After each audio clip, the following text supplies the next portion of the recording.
In this video, I'm going to show you how to change a drill bit in your Ferrex cordless combi drill. So currently we've got our posi bit here in our drill, and we're going to want to change that for our drill bit. This is the safe way to change a drill bit in your Ferrex cordless drill.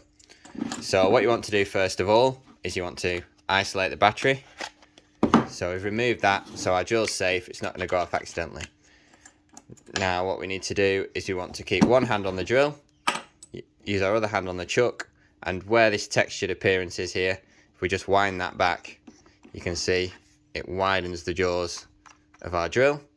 Then we can insert our drill bit into the end of our drill, slowly tighten our chuck. You can see it forming around the drill bit, you can hear it click, and then your drill bit's firmly located. Just to check it, you want to add your battery back to the drill, place your drill on a flat surface, and just blip the trigger to check that the drill bit is rotating evenly in the drill.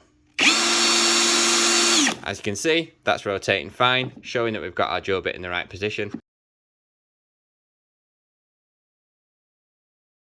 So what you want to do is support the drill with one hand.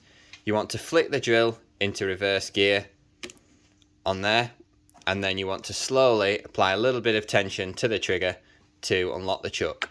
You want to take your left hand, support the chuck, which is this end bit. On your Ferrex, it's actually got this sort of textured appearance, so you want to be holding this bit specifically, not that very far end piece, just this textured bit. So if you put your hand on that, flick your drill into reverse, and then slowly blip the trigger, your drill chuck will spring loose. So there you go, you've loosened your chuck off.